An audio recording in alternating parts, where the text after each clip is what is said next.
All right, so you have some extra cash and you're thinking about investing. But if you're new to this, it can feel like you're reading a foreign language. But don't worry, because this is the ultimate beginner's guide on how to invest for beginners this year.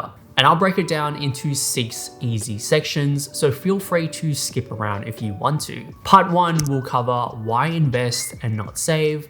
Part 2, what you should invest in as a beginner. Part 3, when and how much to invest. Part 4, I'll actually walk you through the process step by step on how to invest. Part 5, I'll actually share some investing strategies for beginners. And then part 6, I'll share what you need to know about taxes when it comes to investing. All right, so let's get into this. Part 1, why you should invest and not save. So investing isn't actually just for the Wall Street pros. It's for anyone who wants their money to work for them and not just sitting around losing value. Let's say you have an extra $1,000 lying around. So what's the plan? You could spend it on something nice, stash it away at home, or leave it sitting around in your bank account. But here's the problem. Inflation is eating away at your money. That $1,000 won't be what it's worth in a few years' time. Prices are ultimately going to go up and your money's buying power is going to be less and less, which is why when you go to the grocery store, it always feels like everything is getting more expensive and you're getting less for the same amount of money. When I started working in my very first corporate job, a cup of coffee was $3. But now it can cost you as much as $7. So that's pretty much inflation in action. Now the best way to fight against inflation is to actually invest that extra $1,000. Now growing your money isn't magic, it's math. And there are 2 key ways that this happens. First, when you buy a stock, you actually own a piece of that company. So let's say you invested $100 into Nvidia and they crushed it and sold way more graphics cards than they were expecting. This increased their profits, and as a result, the value of Nvidia stock has now increased as well. And since you own a piece of Nvidia, your investments are also going to be increasing in value. And that's pretty simple, right? Now, the second way is through compound interest, which Albert Einstein calls the 8th wonder of the world. This is when your money makes money and that money makes even more money. Let's assume that you invested $12,000 per year into the stock market and get an average annual return of 8%. Your net worth will reach $100,000 in 6.38 years. But 77% of that total $100,000 is from your direct cash contributions, which is the $12,000 that you contributed every year. The remaining 23% is from the stock market and its compounding returns. But once you've hit that $100,000 milestone, things start to change. If we assume that you continued to invest $12,000 per year and the market continued to give you an average rate of return of 8%, you would reach $200,000 in just 4.2 years, $300,000 in 3.15 years, and $400,000 in another 2.49 years. We can see the literal snowball effect that compound interest has on your wealth accumulation, as all of the interest that you earn continues to earn interest for you year after year. Once you reach $900,000 in net worth, it only takes an additional 1.14 years to reach $1 million. If we compare this $100,000 from $900K to $1 million, it took 18% of the time it took compared to the first $100,000, or 5.6 times faster. Your own contributions also only made up 30% of the total $1 million, whilst the remaining 70% is from the interest that has been accumulating over the years. So the numbers have nearly reversed compared to that first year. This is why it's important to get started with investing as early and as often as possible. And if you're on the hunt for a good Australian broker, then check out Moomoo, as they are the current broker that I use. Moomoo ticks all of the boxes that I'm looking for when I'm looking for an Australian broker. This includes chess sponsorship, low brokerage for both Australian and US stocks, and the app provides you with great built-in researching tools to help you research and find the next stocks and ETFs to invest in. And if you're a new customer and sign up, you can receive up to 12 free random stocks after eligible deposits and maintaining that balance for a minimum of 30 days. And you'll also receive the first month brokerage free for both US and Australian stocks, saving you even more money. I'll leave links down in the description below if you want to check them out, but we'll also be using Moomoo later on when I walk you through step by step on the process to actually invest. All right, so now we move on to part 2. Now that you're on board with this whole investing thing, the next big question is, what do you even invest into? Many beginners make the mistake of chasing whatever stocks are hot at the moment, maybe what they've heard on the news or what their friends and colleagues are talking about. And really, this is a terrible idea. Just because a stock did really well last year doesn't mean it's going to do the same this year and in the future as well. In March of 2000, at the height of the dot-com bubble, Cisco became the most valuable company in the world, with a market capitalization of over $500 million. But then the dot-com bubble burst and Cisco's share price fell from its peak of $80 all the way down to $9.50 2 years later, which represents a fall of 88%, and the stock price has never recovered since. Investing based on what stocks have performed well in the past isn't the smartest strategy, because just because a stock has done well in the past doesn't mean it's going to continue doing so in the future. And as a beginner, you're really better off not investing into individual companies from day one, because it's a bit too risky. It's kind of like saying you don't want to put all of your eggs in one basket. So what's the better move then? Well, a lot of people would suggest to invest into index funds or ETFs. When you're investing in these, you're basically investing into a whole basket of stocks instead of just one stock. There's less stress and risk and more potential for long-term growth. And even Warren Buffett, one of the best investors in the world, said that most people should just be investing into index funds. And if it's good enough for him, then it's going to be good enough for me.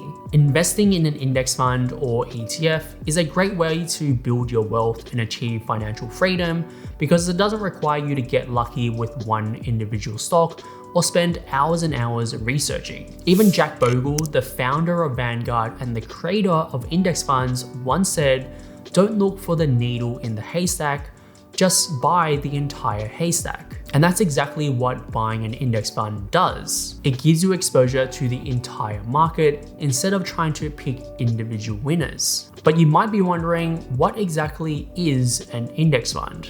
Well, the easiest way to explain is to actually split the word up into two. So an index is really just a list of companies, like the S&P 500, which is the 500 largest companies in the world. This includes companies like Apple, Tesla, and Microsoft. A fund is simply a collection of money that's been pulled together by investors like you and I. And that money is then pulled together to buy assets, in this case, stocks. So what I mean when I say invest in an index fund is that essentially we're all pooling our money together to invest a little bit of each company in this particular index. Another great benefit of index funds and ETFs is that it immediately reduces the amount of risk that you take on as an investor, because now your money is spread out across many different stocks, across many different companies in different industries. So even if the price of one stock falls by 50% tomorrow, that's still okay, because you've got other stocks in your portfolio that could be increasing in value. Let's take a look at one of the more popular ETFs in Australia, which is VAS. This ETF tracks the top 300 companies in Australia. So if you decided to invest into this, you would essentially be investing into the top 300 largest companies in Australia without having to go out and buy them individually. This automatically allows you to invest into companies like Commonwealth Bank, ANZ, BHP, etc. You can even find out how much as a percentage you own of a particular company. Another thing that you might want to consider before you invest into your first index fund or ETF is to look at the expense ratio. So what's the expense ratio, you might ask? Well, it's essentially the fees that cover the cost of managing that fund. These fees essentially go towards keeping the fund running. If an index fund has an expense ratio of 0.2%, it means that the fund charges 0.2% of its total assets each year as a fee. If you have $10,000 invested in the fund, you would pay $20 in fees. Now, 0.2% is a nice and low expense ratio. But if you're not careful and choose the wrong ETFs with a high expense ratio, then this could cost you thousands of dollars over the life of your investing journey, because fees do add up over time. Generally speaking, if an index fund has an expense ratio below 0.5%, then that's a pretty good expense ratio. Anything higher than that, then it could be considered more expensive. Part 3, when and how much to invest. So now that you understand what to invest in, the next big question is, when should you actually start investing? Every time someone asks me this question, I simply take them through a simple 2-step checklist. And if you can check both of these off, then that means that you're ready to start investing. The first question is, do you have any high interest debt over, let's say, 8%? If you do, then you should focus on paying off that high interest debt first before you start investing. Paying off debt is like getting a guaranteed return on your money. Usually, if someone is promising you a guaranteed return of 8%, they're probably trying to scam you. Think about it this way. The average return of the S&P 500 has returned 10% over the past 40 years. But if you're paying a 25% interest rate on your credit card debt, paying that off first is like getting a guaranteed 25% return, and it's the easiest win that you'll ever get. And this credit card debt kind of acts like a leak in your finances, where if you're trying to fill up petrol in your car and there's a massive hole in your tank, then ideally you kind of want to patch that hole before you start fueling up. Instead of just throwing $10,000 into the stock market, instead throw that $10,000 at your high interest credit card debt. The second question that you need to check off is, do you have a 3 to 6 month worth of an emergency fund? An emergency fund is kind of like a safety net just in case life throws you unexpected expenses. If you get into an accident in your car and you have to pay a huge excess to get your car fixed, you want to make sure you have an emergency fund to cover that expense. If you don't have an emergency fund, you could rely on a credit card, or worse yet, you could be forced to sell your investments to cover those expenses. Now let's talk about how much money you actually need to start investing. And a lot of people think that they need thousands and thousands of dollars before they actually start investing. But in reality, you could get started investing with just $1. Now, with that said, your returns that you receive in the stock market are going to depend on how much you invest. Smaller amounts are going to lead to smaller returns, whilst bigger amounts are going to lead to bigger returns. If you invested $10 and the stock price increased by 10%, then you've just made $1. And it's obviously not life-changing by any means. But if you invested $50,000 and got that same 10% return, well, now you've just made $5,000, which is definitely a pretty significant amount. So my rule of thumb, don't invest any money that you'll need in the next 5 years. So if you're saving for a house and you need that money within the next 1 to 2 years, then investing into the stock market probably isn't the best idea, because the stock market does have a lot of volatility and it will go up and down from year to year. You're probably better off putting that money into a high interest savings account instead. Now, if you are interested in more personal finance tips, then make sure you subscribe to my free weekly newsletter, where I share weekly personal finance tips and updates from myself. Part 4, how to invest in your first stock. Now, there are actually 2 ways that you can invest into the stock market. Now, the first way is through your superannuation fund.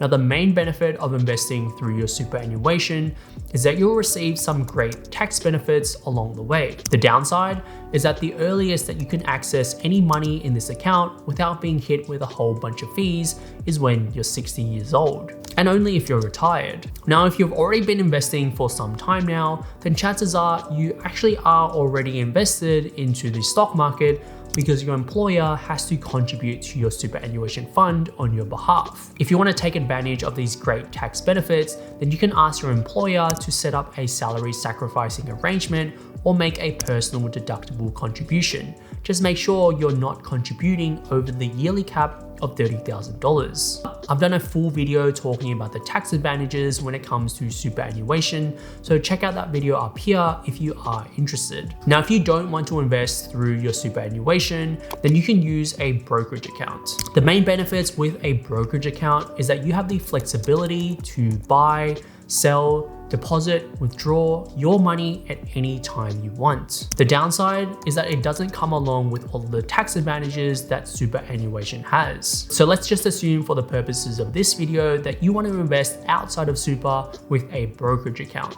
So the first step is to actually sign up for a brokerage account, and as I mentioned at the beginning of the video, I personally use Moomoo, but you can also use any other brokerage account out there, and the process will be pretty similar. I like to use Moomoo because they offer a lot more functionality in helping you along the investing journey. Now, once you've selected a brokerage account, you'll need to transfer money from your bank account into that investment account so that you can invest it. Feel free to deposit whatever money you're comfortable with, assuming you are able to tick off those 2 points in the checklist that we talked about earlier.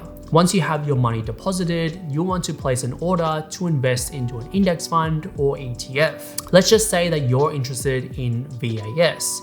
So you search up VAS at the top, and you'll be directed to the stocks landing page. Now, there is a lot going on in the screen here, but as a beginner, you don't really need to worry about pretty much most of what's going on this screen. Really, the only thing I want you to focus on is the stock price, because that's how much it's going to cost you to invest. Now, let's say that you're happy to proceed, and you click on trade on the bottom left-hand corner, and then click on buy. Okay, so now I'm on the buy screen, and once again, it looks a little bit complicated, but really there's only a couple things that I want you to focus on. One is going to be the order type, and within order type, there's really only limit order or market order that you should focus on. A market order means that you want to buy the stock at its current price, whilst a limit order, on the other hand, is basically an order to buy at a specific price or better. For example, let's say I wanted to do a limit order of $100. That means that the trade wouldn't actually be executed until the share price of VAS was $100 or lower. Personally though, I just do market orders, and so you would just enter the quantity of shares. And if you were happy with everything, you need to just buy and confirm the trade. And so if you were following along, then congratulations, because you've just made your first trade. Now, if you ever wanted to sell your stocks, it's pretty much the exact same process, except now you're just selling the stocks instead of purchasing them. Part 5, investing strategies for beginners. Okay, so let's talk about some investing strategies for beginners that you might want to be aware of. So a common question is, when and how much should you be investing on an ongoing basis? Well, one of the best strategies is actually called dollar cost averaging, which is a strategy where you consistently buy X dollars worth of a stock over a fixed period of time. And the best part is that it can easily be automated. For example, you invest $200 into Microsoft every single month for 5 years. If you're investing a fixed amount of money each time you buy, you'll get more shares when the share price is lower and less shares when the share price is higher. This tends to minimize the cost per share that you pay for a given stock. For example, let's say you're looking at a particular stock and you have $3,000 to invest over a 3-month period. In the first month, the share price is $50 per share. Then in the second month, it's $20 per share. And in the last month, it jumps to $100 per share. Now, ideally, you would want to invest all of your money in the second month when the share price is at its lowest. But unfortunately, you can't tell the future. But by following a dollar cost averaging strategy, you would be splitting up your $3,000 across each month. In the first month, you would have bought 20 shares, 50 shares in the second month, and then 10 shares in the last month. So now you have a total of 80 shares for your investment of $3,000 for an average price per share of $37.50. Your price per share isn't the cheapest at $20 per share, assuming you could have even predicted that that month was going to be the cheapest.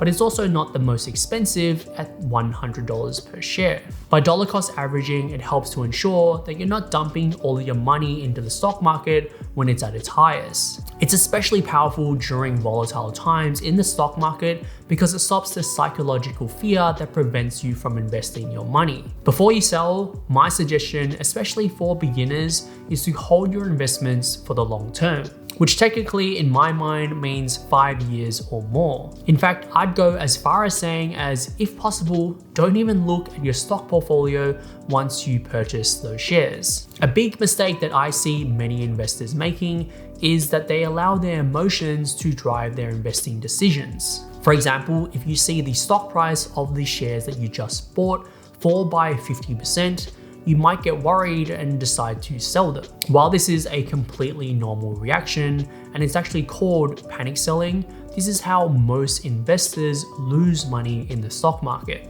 And I want to show you why panic selling and letting your emotions drive your investing decisions is probably not the best idea in the long run. Let's rewind the clock all the way back to the early 2000s, and let's assume that you invested into an ETF at its peak at $52. And your original plan was to hold onto it and let it grow over several years. But then what happens? The 2008 financial crisis hits and the entire stock market collapses and the price of the ETF plummets to $26. And it sucks because you just lost 50% of your investment. At this point, a lot of people are panicking and they sell because they're scared. And I get it, it's terrifying to see the value of a portfolio drop by so much and to see so much red. But if you zoom out and use logic instead of fear, history tells us something very important. And that is that the market will always recover. And here's a key mindset shift. You haven't actually lost anything until you actually sell. Yes, the value of your stock or your ETF has fallen in value significantly, but if you don't sell, you still own that one share. You only lose money if you sell and lock in your losses. If you just kept holding and left your money in the stock market, then in October 2010, the price of the ETF would have actually recovered. By September 2012, the ETF jumped to over $70 a share, and in 2021, it was over $400. So you've more than 8x'd your money just by using logic instead of emotion to drive your investing decisions. The point that I'm trying to make is that it doesn't really matter what happens in the short term for your investments. Because the rule of thumb is that if you are investing for the long term, then the stock market is always going to go up. It's impossible to perfectly time the market, which is why time in the market is so much better. So in part 6, let's quickly cover what you need to know about taxes and investing. Now, for any money that you earn from your investments, whether it's from dividends that you receive or profit from selling your stocks, the ATO unfortunately is going to want a piece of that pie. Now, for any dividends that you receive each financial year, they'll just be included into your taxable income and then taxed at your own marginal tax rate. Some dividends will have franking credits attached to them, which essentially acts as an offset to the taxes that are already paid by the company themselves to avoid double taxation. When it comes to selling your shares for a profit, the amount of tax that you'll pay depends on how long you've actually held that investment for. For example, if you purchased $1,000 worth of Apple shares at the beginning of the year, and the value of those shares grew to $1,500, if you sold those shares and you had held it for less than 12 months, the full $500 in profit that you would have just earned would be taxed at your own marginal tax rate. But if you held it for longer than 12 months, then you would receive what we call a capital gains tax discount, and you'll only be taxed on 50%, so only $250 will be taxed. And look, that pretty much concludes the video. If you found any value at all throughout this video, then make sure to hit that like button down below because it really does help me out. Subscribe for more personal finance content in the future because these videos do take me a lot of time, and comment the word wealth down below so I know that you watched the whole way. And if you have any other questions, then feel free to drop them in the comments down below, and I'll try my best to answer every one of them. Now, if you're interested in learning about the optimal order that you should be handling your money each time you get paid, then make sure you check out this video right here.